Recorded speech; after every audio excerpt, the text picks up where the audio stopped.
જય શ્રી કૃષ્ણ. પ્રિય વૈષ્ણવજનો, આજે આપણે પુષ્ટિ સત્સંગ સાગર ચેનલમાં અત્યારે આ હોળી ધમારના દિવસો ચાલી રહ્યા છે, તો એમાં ગુલાલ કુંડનો એક પ્રસંગ જોશું.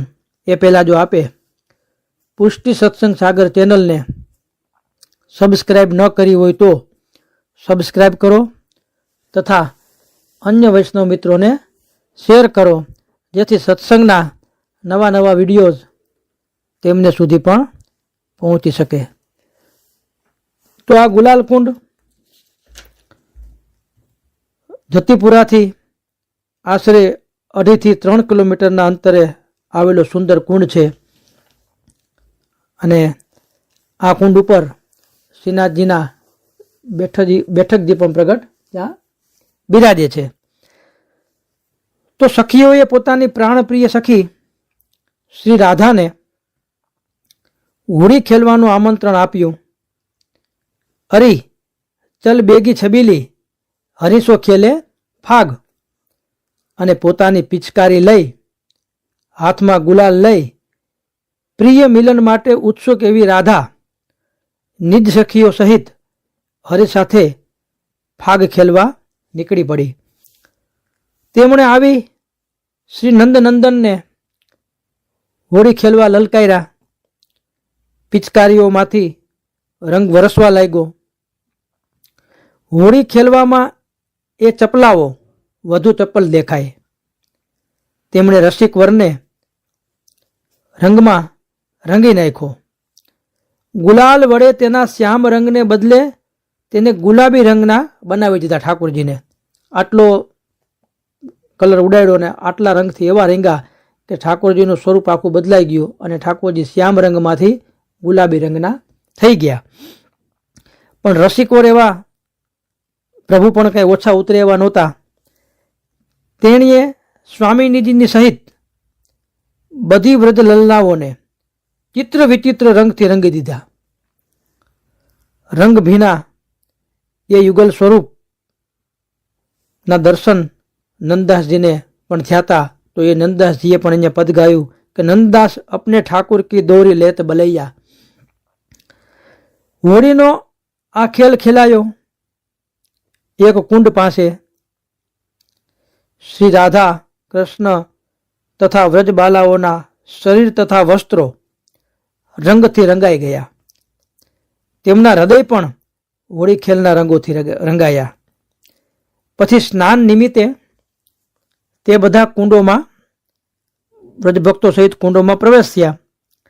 જલ ક્રીડા કરતા કરતા પણ આ ભાગ ખેલની લીલા, આ રમત તો ચાલુ જ રહી. પિચકારીઓમાંથી સતત નીકળતી રંગની ધારાઓ તથા રંગરંજિત તેમના ગાત્રોમાંથી ટપકતા રંગથી એ કુંડ ગુલાબી રંગનો થઈ ગયો. જે જલ હતું એ આખું જલ ગુલાબી રંગનું થઈ ગયું અને તેથી તે ગુલાલ કુંડ કહેવાયો. ગુલાલ કુંડ ઉપર શ્રીનાથજીના બેઠકજી પણ પ્રગટ બિરાજે છે અને એ સ્થળોએ શ્રીનાથજી બાવાએ આ ચાલુ શ્વેતવરા કલ્પમાં પણ ઘણા વ્રત ભક્તોના દર્શન થયા છે હોળી ખેલના. તો કુંડનું જલ અને આસપાસની રજ પણ ગુલાબી ઝાંયવાળી દેખાય છે. અને બીજો એક પ્રસંગ મળે છે કે શ્રી ગુસાઈજીના સેવક ખંભાતના રામદાસજી, તો રામદાસજીને શ્રી ગુસાઈજીએ આજ્ઞા કરી હતી કે દંડવતી શિલા સામે બેસીને તમે 6 મહિના સુધી પંચાક્ષરના જાપ કરો અને પછી પાછું બીજા 6 મહિના સુધી પંચાક્ષરમાં જાપ કરવાનું કીધું. તો રામદાસે એ રીતે 6 મહિના સુધી પંચાક્ષરનો જપ કર્યો દંડવતી શિલા સામે. પછી ગુસાઈજી પાસે આવીને દંડવત કર્યા. ત્યારે શ્રી ગુસાઈજીએ એને આજ્ઞા કરી કે હવે તારું મન શુદ્ધ થયું છે, તેથી બીજે ઠેકાણે ભટકશે નહીં. પછી રામદાસે વિનંતી કરી કે મહારાજ હવે કંઈક સેવા આપો. ત્યારે પોતે રામદાસને શાકઘરની સેવા સોંપી. જે દિવસે રામદાસ શાકઘરની સેવામાં નાહ્યા ને એટલે પહેલા દિવસે પ્રથમ દિવસે શ્રીનાથજી બાવા રામદાસ પાસે પધાર્યા અને રામદાસને આજ્ઞા કરી કે રામદાસ અમે ગુલાલ કુંડ ઉપર પધારીએ છીએ, શીતલ ભોગની સામગ્રી લઈ અને ઝટ આવજો. પછી રામદાસે જલ્દી ફળ ફૂલ સિદ્ધ કર્યા, શીતલ સામગ્રી સિદ્ધ કરી, એક ટોકરામાં સારી પેઠે મૂકી અને ગુલાલ કુંડ ઉપર ત્યાંથી ચાલી નીકળ્યા. શ્રી ગોવર્ધનનાથજીએ પોતે રામદાસને કહ્યું કે રામદાસ સામગ્રી લાવ્યા? રામદાસે વિનંતી કરી કે મહારાજ લાવ્યો છું. રામદાસે ગાંસડી ખોલી બધી સામગ્રી આગળ ધરી. શ્રી ગોવર્ધનનાથજી સખા મંડળી સાથે એ સામગ્રી બધી આરોગ્યા. રામદાસ પોતાના ભાગ્યના વખાણ કરવા લાગ્યા. હવે અહીં શ્રી ગુસાઈજી સ્નાન કરી અને પર્વત ઉપર પધાર્યા. શાક ઘરમાં આવ્યા. રામદાસને જોયા નહીં.